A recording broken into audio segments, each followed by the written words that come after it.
A few weeks ago, well, maybe 3 weeks ago, I was asked to make a couple of glue books, and so I thought I'd make some extra ones to put into my shop. Now, for some people, the glue book is somewhat of a mystery. Not sure how to make them, what to put in them, and they're really very simple. You put whatever kind of pages you want in there because eventually you're gonna glue things and cover up most of the pages anyway with the items that you decide to glue in them. But if you're the type that has to like touch something and see something before you can figure it out, I'm sort of that way myself. I decided I'd make a few and put them in my shop and see how they do.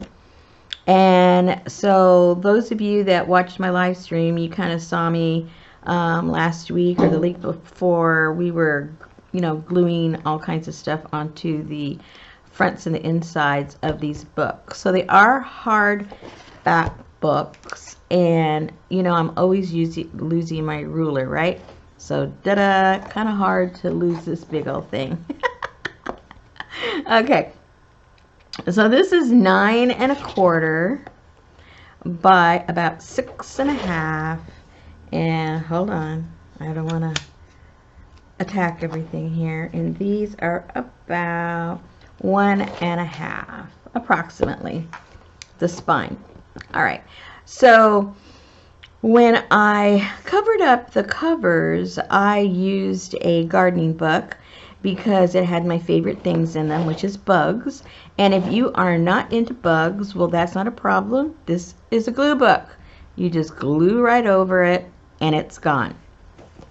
The way I sewed them in, it's exposed on the outside. If you want to leave it that way, great. If not, glue over it and you will have a hidden spine, right? Now, they're all pretty much the same inside, in that I put in all kinds of scrap paper, stuff that I'm not going to use. I mean, it's kind of cool, but, I'm just not going to use it. And I put maps, and I put old calendars, and I had some blueprint stuff, and things that I had jelly printed, and just scraps that I had around that have been there way too long and I know they're not going to get used. So let's put this all into good use. I put packaging in there. Jelly print's gone wrong. I put some envelopes. And, because remember, all of this is the background or the first layer to whatever it is that eventually you're going to turn this book into.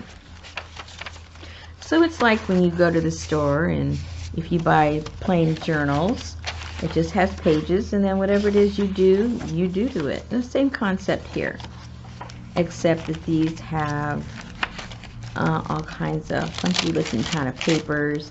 I put in some more packaging to make maybe some tags or whatever. And so they are all pretty much the same.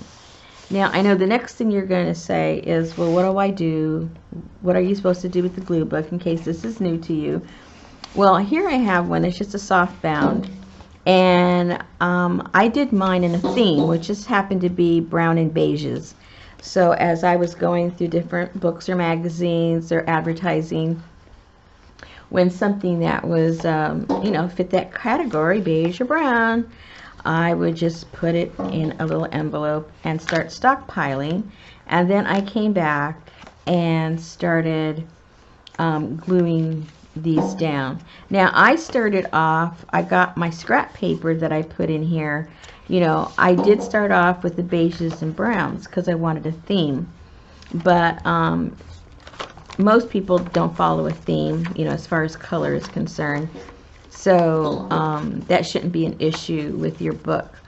But if for some reason you decide, hey, yeah, I think that's pretty cool, I want to start one with a theme of colors, Well, like say you want one that is all blue, let's just say.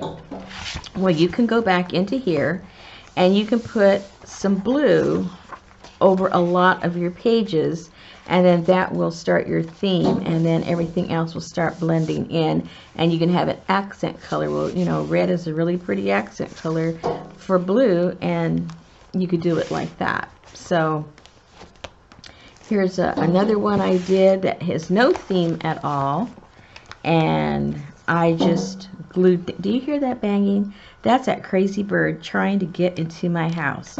I feel like I'm in an Alfred Hitchcock movie. He goes from one window to another window, and someone said, oh, I think he sees his reflection. But the way the light is, I don't see how he sees his reflection on one side of the house, you know, or both sides. I don't know. He's going from window to window. I think he'd attack me if I went out there right now. Anyway. So this one, like I said, is no theme as far as anything, color or item or what. It's just things that I found interesting that caught my eye, and they got glued down. I like this. And that is a glue book. Very therapeutic for me. You know, I don't go into the real fussy cutting because that's not therapeutic. I just kind of go around stuff and glue. But I know that some people, it's very therapeutic to go, you know, in and out of these little small things. Not me. That drives me crazy. But whatever way of cutting and gluing makes you happy, that's what you do with the book. Now, I know the next thing some of you are going to say, but Rosemary, I don't have anything cute to put in my book. I don't have anything nice. Well, never you mind.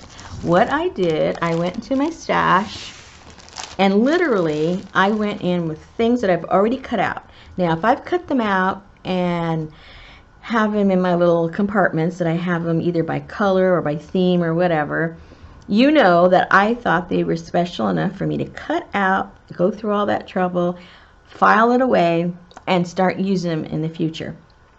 So whether this is your taste or not, at least you know I'm giving you the stuff that I really like. I'm not just tearing stuff out of magazines and giving them to you. These were already, you know, torn out in my stash for me. Now, of course, each journal will have a different stash because I don't have duplicates of anything except maybe the napkins, the tissue paper that I put in. But just to give you an example of the kinds of things, okay, first let's get rid of all these napkins here because these are a lot of fun to glue in because that's what I did here in the front. They all have a napkin. All right. So now these are all things that I thought were interesting and wanted to put, you know, into a glue book. And so now you get to use the goodies that I found interesting, and you get to put them in your glue book. Things to cut out. I've got small things, bigger things, all kinds of things. And when you start putting them down, you're going to start seeing your own pattern is going to emerge.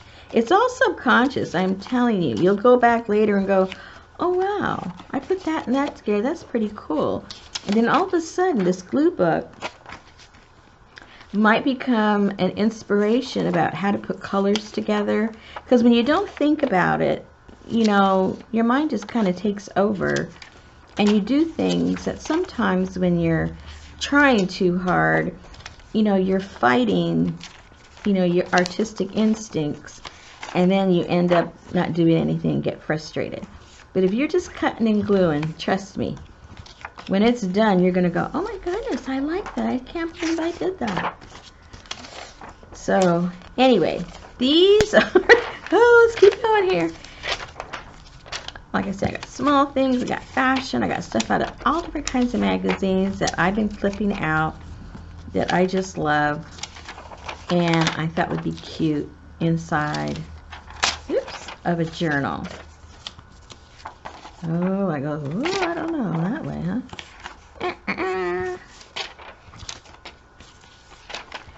So you can see, I kind of like a little bit of everything. Everything kind of speaks to me one way or another. And then now, once you have the pack, if you didn't really know what to be picking, now you go, oh, yeah, well, that's simple. I can do that. Ooh, Elvis. I can do that. All right, so I guess there's a lot of stuff in here. Oh, look at the bunny.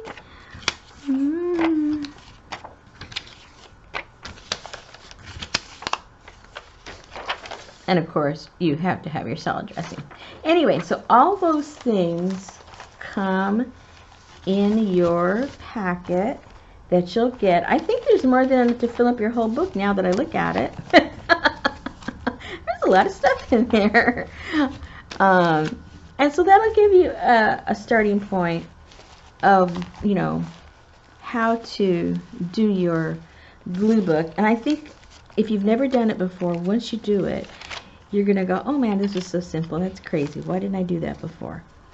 And this will give you, you know, your beginning to start. And if you do your own glue books, well, maybe you just want one of mine. Did you ever think about that? So, anyway, these will be in my shop.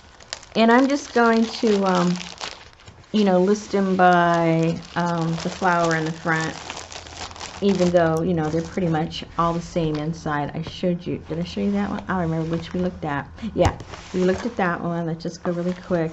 Like I say, they're all pretty much the same. I got all the same papers.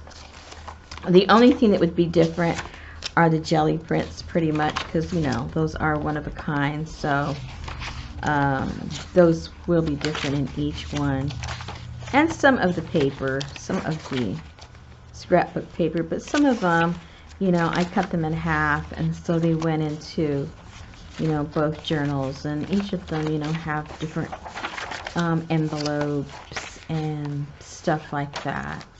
But like I say, pretty much the